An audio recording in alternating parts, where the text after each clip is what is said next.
본문은 아마 다들 잘 아시는 본문일 거예요. 18절에 이런 표현이 있죠. 비록 그렇게 되지 않더라도 라는 표현. 예전 한글 성경은 이 구절을 그리 아니하실지라도 라고 번역을 했었어요. 그리 아니하실지라도. 이 구절은 제가 참 좋아하는 구절이자 제게는 되게 특별한 기억이 있는 구절입니다. 벌써 이음숙 교회가 세워진 지 한 5년 반 정도 지났거든요. 교회가 쇠락해가는 게 분명한 이 시기에 개척을 꿈꾸며 개척을 시도했다라는 건 뭔가 이유가 있다라는 것 아닌가요? 그렇죠? 근데 물론 제게는 어떠한 실제적으로 좋은 조건들은 하나도 없었어요. 준비된 사람이 있거나 돈이 있거나 아니면 제가 뭔가 굉장히 이름이 어디 알려져 있었거나 경력이라든가 뭐 대형교회를 있었다라는 그런 것도 없었어요. 하지만 저는 단 하나 좀 가진 게 있었는데 모르겠어요. 저보다 더 강한 확신을 가진 분들도 계셨지만 교회가 바로 이 세상에 남기신 이 타락한 세상에 남기신 마지막 대안이다라는 부분에 대한 어떤 신앙적 확신을 전 갖고 있었어요. 그거 하나 가지고 좀 시작을 했거든요.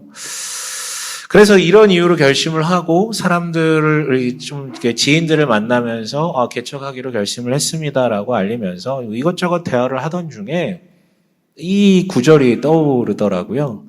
그래서 얘기를 했죠. 나는 아무것도 없어요. 아무것도 없는데 하나님께서 교회를 세우셨다라는 이 교회가 그리스도의 몸이라는 이런 확신들이 있어서 하려고 합니다. 하지만 이런 확신 때문에 하는 것이기 때문에 혹시나 그리 아니하실지라도 즉 교회가 이렇게 자립해서 세워지지 않더라도 상관없습니다. 그 자체로 의미 있는 도전인 것 같아요. 라고 얘기를 했어요. 갑자기 이 구절이 생각나서.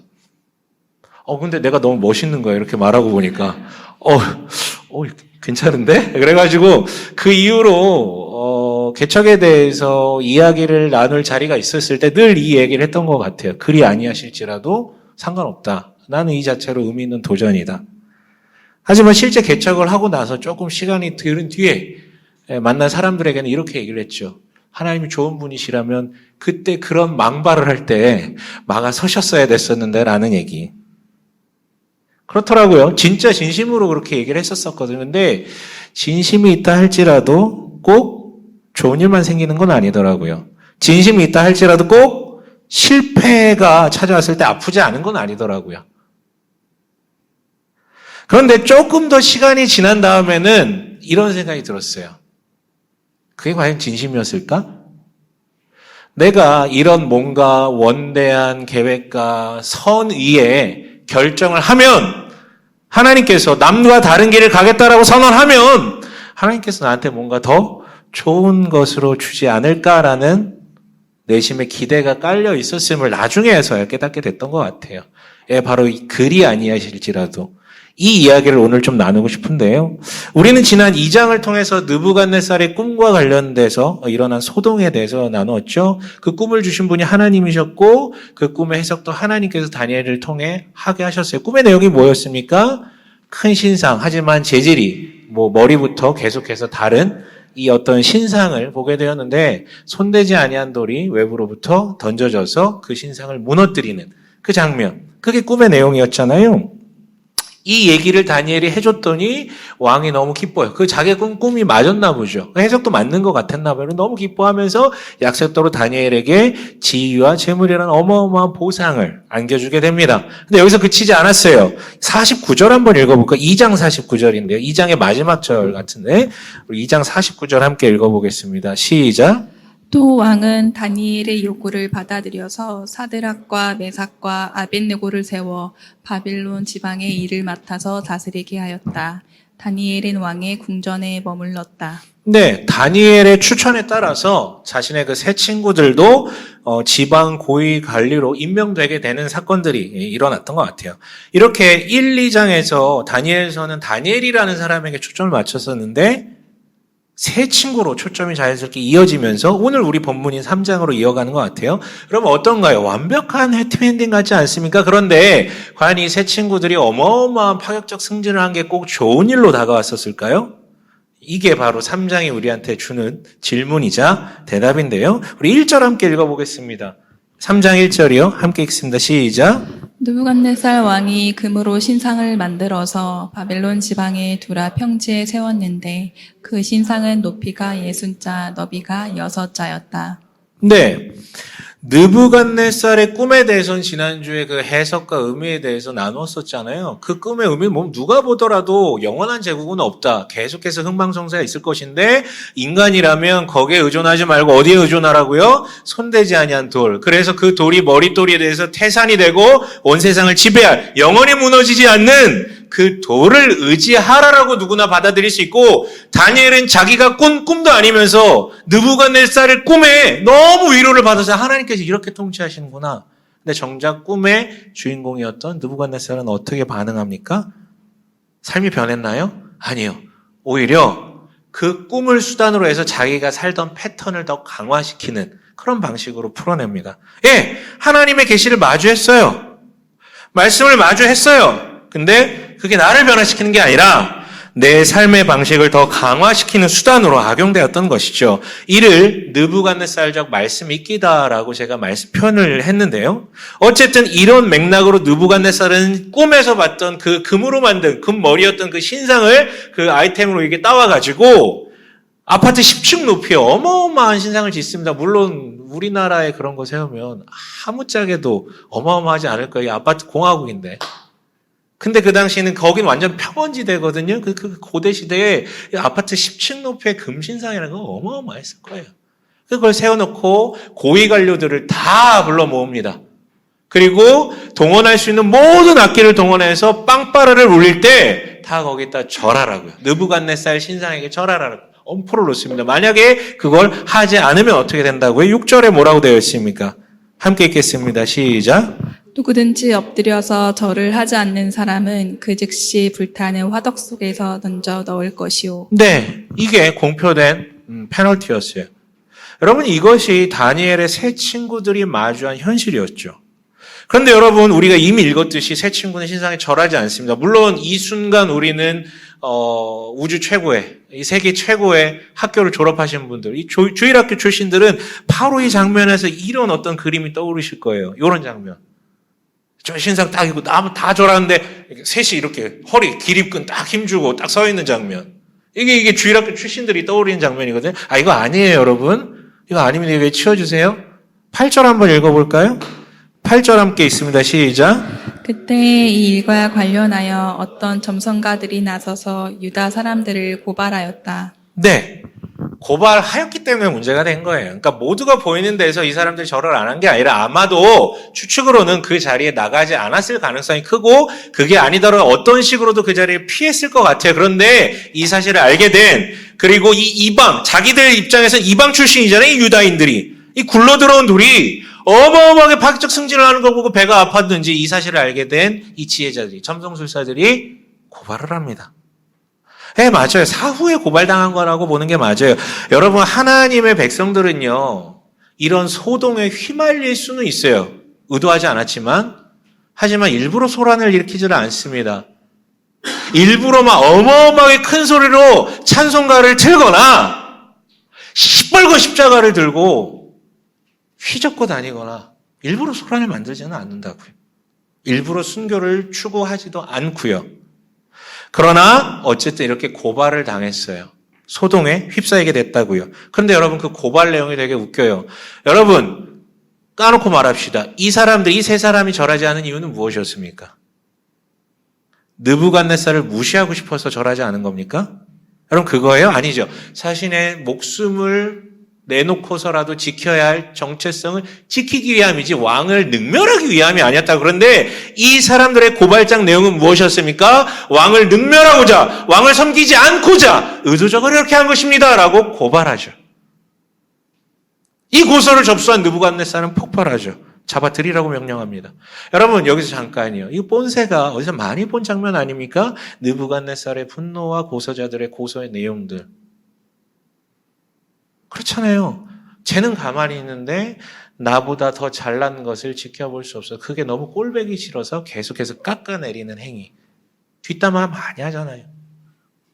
이어서 자격지심에 쟤는 가만히 있는데 쟤가 나를 무시해서 이렇게 하는 거야 라고 지 혼자 해석하고요. 또한 사람들은 아무 관심도 없는데 내가 더 돋보이는 인정받는 존재가 되고 싶어서 신상 같은 거 세우는 거 있잖아요. 그게 우리 시대는 어떤 식으로 표현돼? 명품으로 두르는 거, 막 명함 막 이렇게 파가지고 막 돌리는 거. 그게 다 여러분 자기 이름 드높이고 싶은 헛짓거리들 아닙니까? 쟤들은 아무 관심 없는데 나 혼자 내가 잘나 보이고 싶어서요. 그러니까 여러분 이 사람들의 태도들은요 법과 정의를 얘기하는 것 같아요. 느부갓네살도 법 얘기하는 거고요. 이 고소자들도 법 얘기하는 거예요. 정의 얘기하는 거예요. 하지만 자기 욕망의 표출이자 자격지심에서 일어난 모든 뻘짓들이라는 것이죠. 여러분 이게 우리가 마주한 유배지의 현실이에요. 아무튼 잡혀온 그들을 대면한 느부갓네살이 회유하죠. 지금이라도 기회를 줄 테니 절해라. 그럼 괜찮다. 되게 호의 베푸는 거예요. 자기가 내린 명령을 약간 뒤집는 거예요. 하지만 베푸는 것이죠. 그러면서 한마디 거들죠. 15절에 뭐라고 얘기를 하고 있습니까? 느부갓네살의 한마디인데요. 이렇게 얘기합니다. 함께 읽습니다. 시작. 지금이라도 너희가 나팔과 피리와 검은고와 사형금과 칠형금과 풍수 등 갖가지 악기 소리가 날 때에 네가 만든 신상에게 엎드려 절을 할 마음이 되어 있으면 괜찮다. 그러나 그렇지 않으면 즉시 불타는 용광로 속에 던져 넣을 것이다. 어느 신이 너희를 내 손에서 구해낼 수 있겠느냐. 이 마지막 문장에, 이 마지막 표현에 그 느부갓네살 진심이 담겨져 있는 거예요. 누가 너를 구할 것이냐? 내가 지금 칼을 들고 있는데 너의 하나님은 너에게 관심이나 있기나 해? 내가 너한테 줄 수 있는 게 훨씬 많아. 지위와 재물과 네 목숨까지도. 여러분 이게 또 유배지에 놓여진 세상의 현실이에요. 근데 여기가 끝일까요? 아니요. 여러분 느부갓네살이 꿈 때문에 번민에 빠졌었잖아요. 근데 누구 때문에 이게 해소됐어요? 누가 해석해줘서? 다니엘로 인하여서 그 모든 고민이 해소됐었어요. 여러분 여기서 지금 이 세 친구들 고발하고 있는 이 지혜자들 누구 때문에 살아났었어요? 다니엘이 해몽해줘서 이 세 친구들이 기도하여 연합하여 계시를 갖다줘서 원래는 다 죽었을 인물들인데 살아났잖아요. 그러나 이들이 지금 고발하고 있습니다. 여러분 이게 또 유배지의 실제 모습이에요. 우리가 선한 마음을 가지고 베푼다고 해서 절대 우리에게 선함으로 되돌아오지 않습니다. 이게 현실이에요. 이게 현실이라고요. 이런 게 없는 게 아니라 이게 현실이라고요. 자, 이 왕이 그래서 제안을 했어요. 분명히. 지금이라도 꿇어라. 그런데 이 세 사람이 대답하죠. 세 가지 답변을 하는데 16절부터 18절입니다. 함께 읽어볼게요. 16절부터 18절이요. 함께 읽습니다. 시작. 사드락과 메삭과 아벳느고가 왕에게 대답하여 아뢰었다. 굽어 살펴 주십시오. 이 일을 두고서는 우리가 임금님께 대답할 필요가 없는 줄 압니다. 불 속에 던져져도 임금님 우리를 지키시는 우리 하나님이 우리를 활활 타는 화덕 속에서 구해주시고 임금님의 손에서도 구해주실 것입니다. 비록 그렇게 되지 않더라도 우리는 임금님의 신들을 섬기지도 않고 임금님이 세우신 금 신상에게 절을 하지도 않을 것입니다. 굽어 살펴 주십시오. 네, 이게 세 가지 답변에서 첫 번째로 뭐예요? 일고의 가치도 없다. 대답할 가치가 없는 제안입니다. 두 번째, 하나님께서 우리를 구해주실 것입니다. 당신으로부터도 구해주실 것이고 저 불로부터도 구해주실 것입니다. 세 번째, 그리 아니하실지라도 우리는 절하지 않겠습니다. 여러분 이거 진짜 어마어마한 고백인데 이거 그냥 듣고 야 정말 단호한 신앙이네. 이야, 정말 칼 같은 신앙이네. 라고 칭찬하고 끝날 내용이 아니에요. 우리는요, 이 대답을 하기까지의 서사를 알잖아요. 1장, 2장을 거쳐온 그 서사를 들었었잖아요. 어떤 서사였습니까? 다 망하고 다 끝난 줄 알았어요. 예루살렘이 무너진 건 두 번째고 성전이 무너지고 성전 기물이 빼앗기는 걸 보고 하나님 나라까지도 망했구나라는 게 눈으로 보여진 정보들이었어요. 그리고 이 사람들 저 유배지까지 끌려갔잖아요. 다 망한 거예요. 그럼에도 불구하고 어떻게 합니까? 아닐 거야. 그건 아닐 거야 하면서 뭐라도 해보자. 우리의 정체성을 지키기 뭐라도 해보자라고 했었을 때 하나님의 돌보심을 봤어요. 구함을 봤어요. 근데 그게 또 끝이 아니었죠. 이 사람들은 그 성공에 취하지 않았어요. 왜 우리에게 이런 위치를 주시는 거지? 왜 우리에게 이런 달란트를 주시는 거지? 끝도 없이 질문하던 중에 어떤 상황을 마주하게 됩니까? 자기들은 원하지도 않아요. 한 거 아무것도 없는데 갑자기 하루아침에 다 죽게 생겼잖아요. 근데 그때 이것이 좌절로 다가온 것이 아니라 답변으로 다가왔어요. 왜 지금까지 우리를 그렇게 이끄셨는지에 대한 답변이요. 그래서 그 자리에서 함께 기도하다가 하나님 계시를 듣고 위기를 탈출하게 되죠. 이 반전의 이야기들. 이게 서사잖아요. 언제나 문제는 하나님이 일으킨 게 아니라 사람들이 일으켰고, 언제나 문제는 느부갓네살이 일으킨, 하나님은 문제를 일으킨 적이 없어요. 하나님은 언제나 어떻게 하셨어요? 그 문제를 덮으셨고, 해결해 주셨고, 우리한테 답을 주셨죠. 이게 이 사람들의 서사예요. 이 가운데 오늘과 같이 일이 발생했고, 그 대답들은 그래서 이런 서사 위에 얹혀진 대답들이에요. 그렇다면 이 대답들의 의미를 한마디로 뭐라고 정리할 수 있습니까? 우리에게는 명확한 답이 있습니다. 그래서 첫 번째 뭐라고 답합니까? 당신의 제안은 일구의 가치가 없습니다. 우리 이미 답을 가졌거든요. 당신이 아무리 대단한 인간일지라도 하나님보다 대단하지 않아요. 우리가 당신을 위해 봉사할 수는 있지만 당신을 숭배할 수는 없습니다. 나의 유일한 답을 놓칠 수 없습니다. 그리고 어떠한 상황이 주어질지, 어떤 위기가 주어질지라도 하나님은 우리를 버리신 적이 없어요. 그래서 우리를 반드시 구해 주실 것입니다. 그런데 그리 아니하실지라도 상관없습니다. 만약 그렇게 된다면 그분이 뭔가 다른 계획이 있는 것이고 우리가 모르는 뭔가가 있는 것일 뿐 상관없습니다. 그가 선하지 않거나 무관심해서 이런 일이 발생하지 않는 것이 아니라 뭔가가 있을 것입니다. 이게 그들의 대답에 담긴 의미였어요. 여러분, 그런데 이게 평면적으로 보면 논리적으로 충돌하거든요. 그는 반드시 구할 것입니다. 그래 놓고 그리 아니하실지라도 상관이 없습니다. 이거 뭐예요?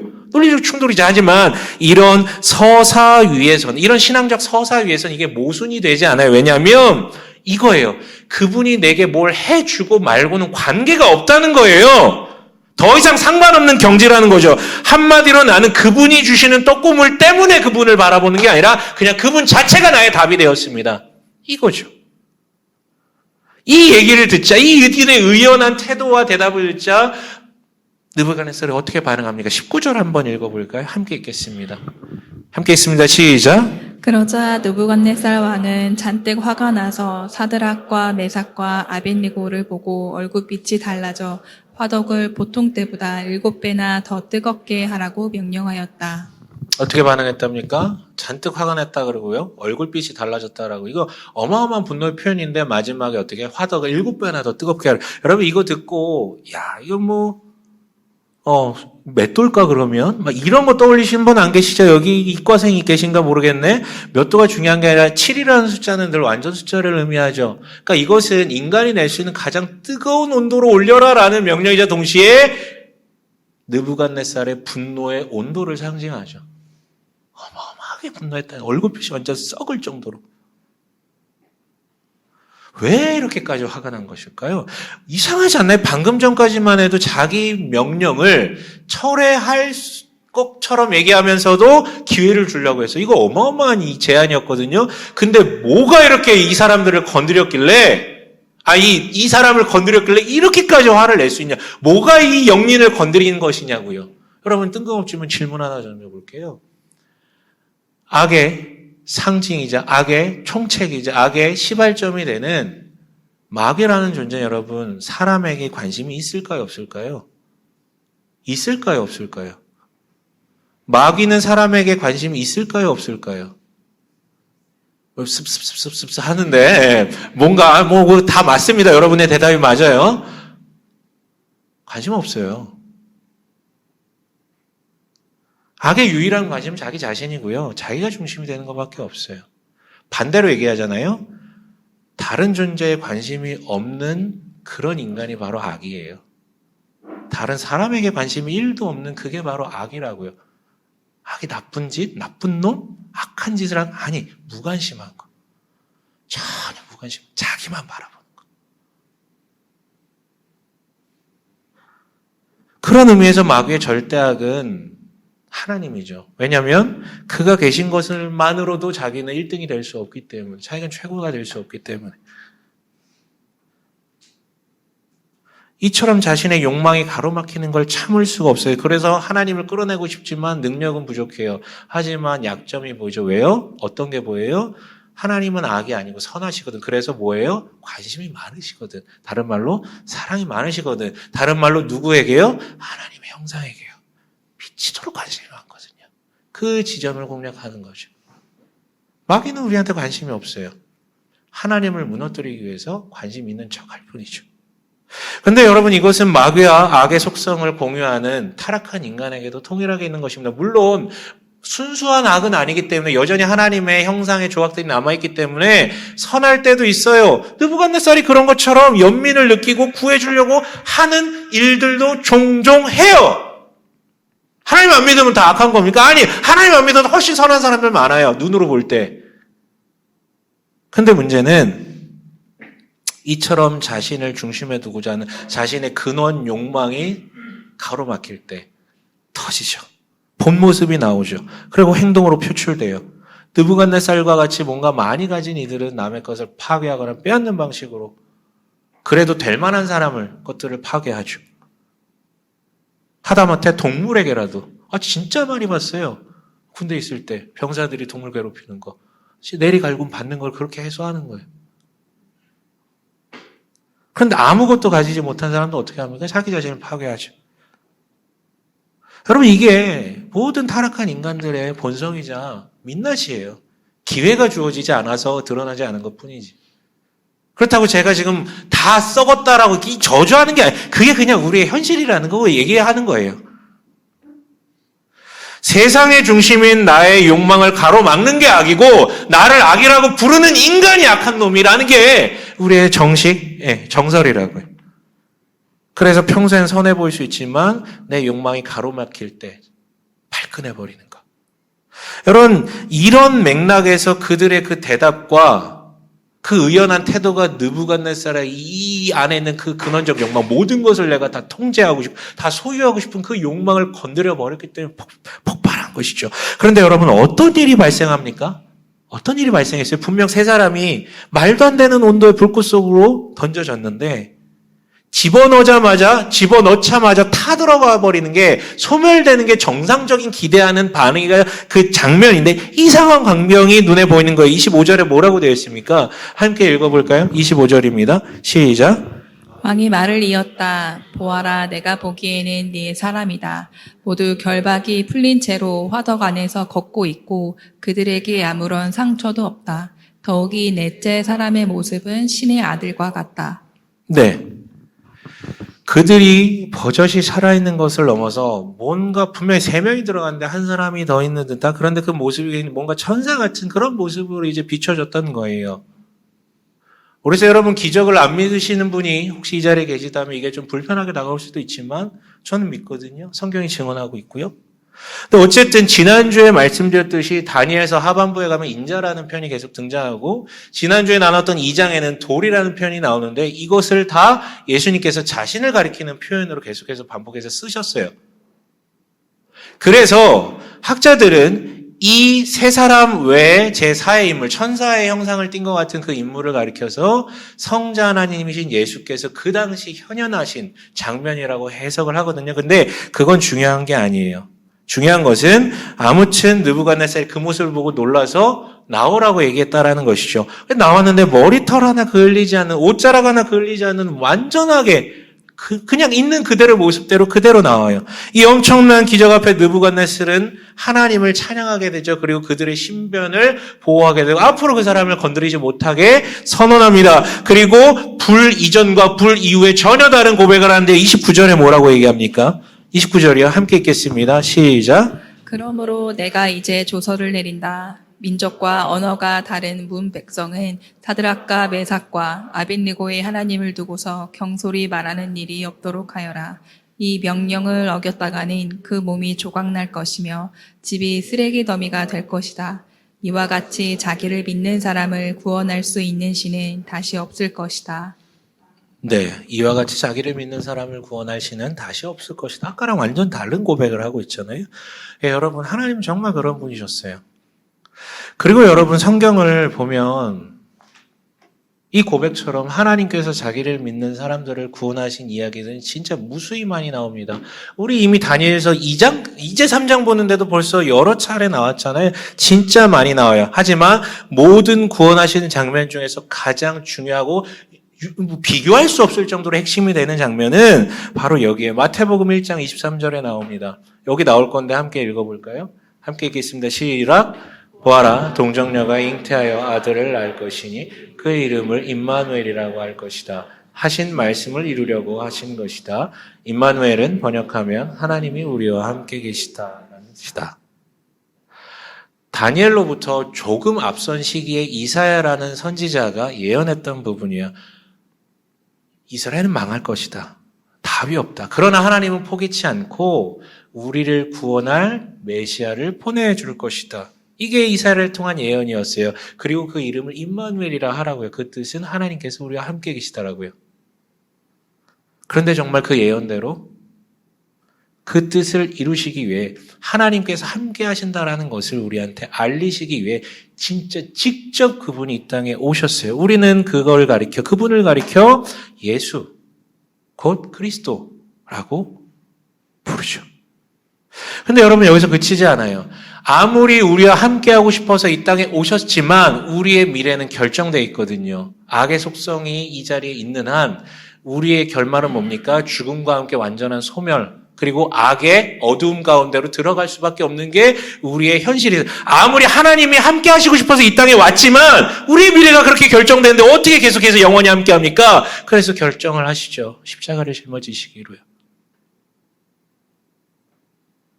내가 그 일을 위해 왔노라라는 것을 정말로 받아들인 이들이라면 너희는 죽음과 관계없이 영원히 나와 함께할 그런 보화 같은 보배로운 은혜를 얻게 될 것이라고요.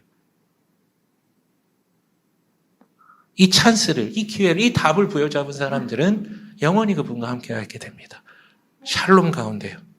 여러분, 이런 임마누엘의 하나님, 이 얘기는 여러분 우리가 한두 번 들은 얘기입니까? 교회 오면 맨날 얘기하는 얘기잖아요. 그런데 이게 머릿속에 그치는 게 아니라 정말 이 가슴에 이 우리의 영혼에 새겨지게 돼서 받아들이고 믿는 이들은 어느새 그들의 삶에 이런 표현을 쓰기 시작하죠. 주님, 그리 아니하실지라도 내가 계획한 대로 그렇게 안 하실지라도 나를 지금 당장 내가 원하는 방식대로 구원하지 않으실지라도 상관없습니다. 그리고 실제 그렇게 살아가요. 그래서 하나님께서 실제 아니라고 하실지라도 관계없는, 상관없는 삶을 살아가는데요. 왜냐하면 임마누엘의 하나님이 만약 우리한테 아니라고 하신다면 그건 진짜 아니가 아니라는 거. 그걸 아니까. 뭔가가 있으신데 내가 모르는 것뿐이지 뭔가 있으시기 때문에 그렇게 한 것이라는 부분에 대한 확신이 있으니까. 심지어는요, 좀 이상하게 들리실 수 있는데 하나님이 아니라고 선언하는 게 위로가 되기도 해요. 왜요? 여러분, 아니라고 나한테 선언할 수 있는 존재는 어떤 존재들입니까? 옆집 아저씨 아줌마가 나한테 아니라고 선언할 수 있어요? 아니, 처음부터 우리는 뭘 요청하지도 않아요, 그런 분께. 아니, 옆집 아저씨 아줌마한테 뭘 요청합니까? 그러니까 나한테 거부도 안 하죠. 아니라고도 안 하죠. 하지만 누가 우리한테 아니라고 합니까? 나의 부모님들이 아니라고 하죠. 제 아내가 나한테 아니라고 하죠. 진짜 많이 해요, 저한테. 아니, 하지 마. 막 이러면서. 네. 아내니까. 네. 그래서 위로가 된다니까요. 여전히 나와 함께 하시기 때문에 나한테 아니라고 하시는 거죠. 관계없는 자는 아니라는 얘기도 못 들어요. 심지어 감사해요. 아니라고 하실 때. 여전히 주님께서 나를 사랑하사 내 안에 숨은 욕망과 생각들을 끄집어내셔서 더 변화시키려고 하시는 여정 중이시구나. 짜증은 잠깐 날 수 있겠지만 감사의 고백이 나오게 된다라는 거예요. 위로가 된다고요. 그래서 여러분, 그리 아니하실지라도의 삶을 한마디로 규정한다면 나는 이미 완전한 답을 찾았기 때문에 더 이상 바라는 게 없는 자들의 삶이라고 얘기할 수 있어요. 임마누엘의 하나님만이 최후의 최종의 답이 돼버렸기 때문에 나머지 것들은 있으면 좋아요. 그렇잖아요. 있으면 너무 좋아요. 없다고 해서 절망하지 않는다라는 거죠. 그래서 엄밀히 말하면요, 다니엘서 3장은 23절로 끝나도 돼요. 23절로. 불 속에 들어간 걸로 끝나도 된다고요. 왜냐하면 그들은 정말로 그리 아니하실지라도 상관없어서 그렇게 말한 것이고 그렇게 당한 것이니까. 실제 그래요. 여러분, 이 세 친구보다 훨씬 많은 기적적 구원을 경험했던 베드로와 바울, 정말 많은 이야기들이 등장하죠. 신약 성경 보면요. 근데 그들의 최후는 어떻게 됩니까? 순교였어요. 순교라고요. 언제는 구해주셨는데 언제는 구해주지 않으세요. 언제는 그 병을 치료해 주셨는데 언제는 치유하지 않으신다고요. 근데 그 사람들은 관계가 없다고요. 그냥 받아들인다고요. 그리 아니하실지라도 받아들인다고요. 문제가 안 된다고요. 그런데도 만약에 우리의 눈이 계속해서 24절 이후에만 초점이 맞춰진다면 그것이야말로 여러분 아까 얘기했던 느부갓네살이 성경 보는 방식이에요. 그래서 여러분 우리는 24절 이후가 아니라 그것도 참 감사하고 송축할 일이지만 23절 이전에 그 본문들에 그리고 그 본문이 지독하게 우리한테 집요하게 주목시키는 부분에 집중을 해야 돼요. 그게 뭐냐면 느부갓네살이라는 인간과 이 세 사람의 대조를 계속해서 우리한테 보여주세요. 여러분 단도직입적으로 물어볼게요. 느부갓네살과 세 친구들 중에 누가 더 나은 존재 같나요? 누가 더 나은 사람들 같나요? 천상천하 유아 독존인 느부갓네살의 현실이 어떻습니까? 계속해서 얼굴이 불그락불그락하고 분노하고 터지고 모든 것을 손에 얻었음에도 불구하고 고작 그 세 사람이 내 말 안 따랐는데 빡쳐가지고 미친 듯이 지금 터지고 있잖아요. 그런데도 통제를 받지 않고 평안한 그들의 얼굴이 도무지 참을 수가 없는 거예요. 그래 여러분 우리 지난주에 나눴잖아요. 고작 다 가졌는데도 그 꿈 하나가 해석이 안 돼가지고 미치고 팔짝 뛰면서 번민하는 모습. 여러분 이 사람 닮고 싶으세요? 이렇게 살고 싶으세요? 평생을? 아니면 새 친구들 어땠습니까? 물론 지금 목숨이 경각에 달려있지만 이 사람들 주목해보세요. 아주 평온하잖아요. 확실한 답이 있으니까.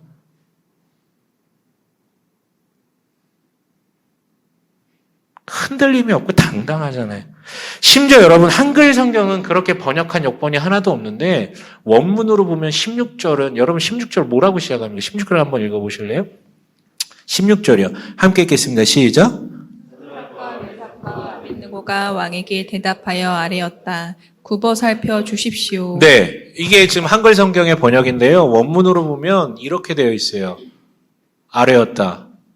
느부갓네살이여. 왕이시여가 아니라 느부갓네살이여. 이름을 불러버려요. 여러분 이게 지금 죽을 때가 돼서 지금 뭐 객기입니까? 객기 부리는 건가? 아니요. 여기에 굉장히 큰 의미가 담겨 있어요. 느부갓네살과 그 나라를 위해서 헌신하면서 봉사한 건 맞지만 지금까지 단 한 번도 그에게 굴복당한 적은 없는 기계 있는 자의 지금 발언이에요. 그리고 느부갓네살 그냥 한 사람으로 보는 거지. 어마어마하게 내 목숨줄을 쥐고 흔들 사장님이나 회장님 같은 자로 보는 게 아니라 그냥 한 사람으로 보는 거예요. 오히려 불쌍함을 느끼는 거지 지금. 이런 그의 폐악질이 불쌍해 보여요. 저거 인간성을 상실했구나 지금. 여러분 어떤 인간일지라도 그저 하나님 앞에 아래에 있는 그냥 한 사람일 뿐이에요. 여러분 대단한 기업의 사장이든 대통령이든 누가 됐든 여러분 우리가 왜 얽매입니까? 사람들의 그 관계와 그 위계에 억눌려가지고 늘 괴로운 거 아니에요? 근데 그냥 이 사람들 그냥 누굴 만나도 그냥 한 사람이야. 하나님 앞에 그냥 한 사람이에요. 졸지 않아요. 그 어떤 인간일지라도 얽매이지 않는다고요. 그냥 불쌍하게 보여요. 답 없는 자가 저지르는 폐악질. 그리고 자신들의 단단함을, 당당함을, 확신을, 그 여유를, 연민을 유지해 갑니다. 연민까지 갖고 있는 거예요.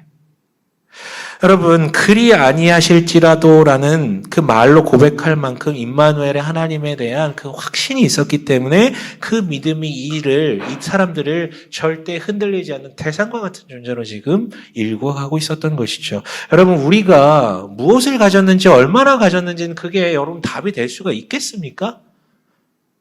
그건 핵심이 아니죠. 물론 다시 얘기 좀 많으면 좋아요. 뭘 가지고 있는지 보면 좋아요. 근데 그게 핵심이 아니라고요. 핵심은 그 무엇에도 굴복하지 않고 굴하지 않고 엮이지 않고 얽매이지 않는 당당함, 자유함이잖아요. 근데 그걸 어떻게 얻을 수 있어요? 자기 스스로 절대로, 인간은 절대로. 그 자유함은 오직 임마누엘의 하나님이 자신의 답이 될 때에만 누릴 수 있는 바입니다. 여러분 그 답이 진정한 자기의 답이 되길 원합니다.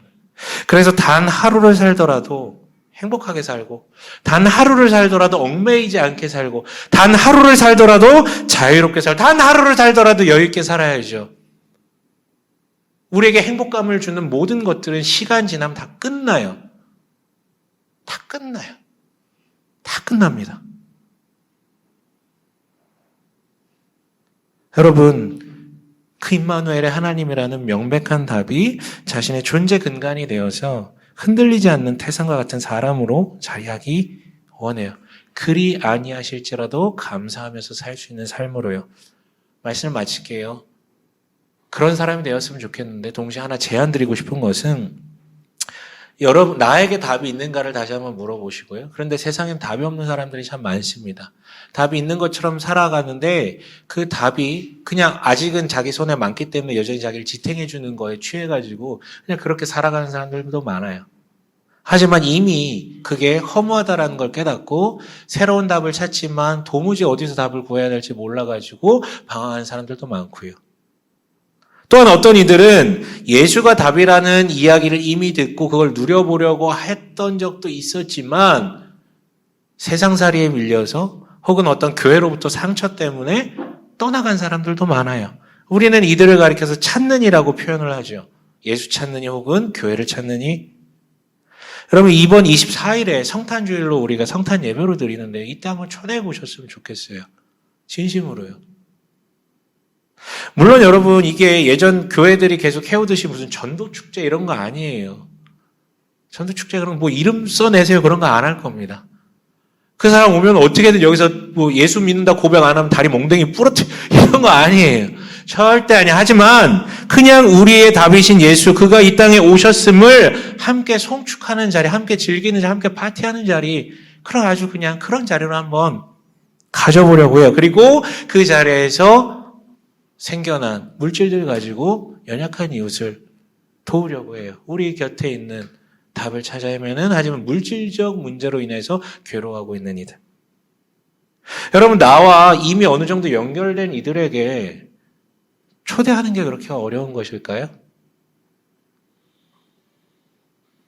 한두 시간만 시간을 내달라고 하는 게 어려운 것일까요? 다시 하나만 기억하셨으면 좋겠어요. 악은 남에게 관심이 없습니다. 악은 남에게 관심이 없어요. 이 말을 기억하십시오. 아니에요. 부디 자신에게도 답이 되고 당신이 관심을 가진 당신의 가족과 친구들에게도 답이 되는 그런 초대를 하는 우리 되셨으면 합니다. 우리 모두 답을 찾아 그 가운데 누리는 우리 되시길 주님의 이름으로 간절히 축원합니다. 아멘.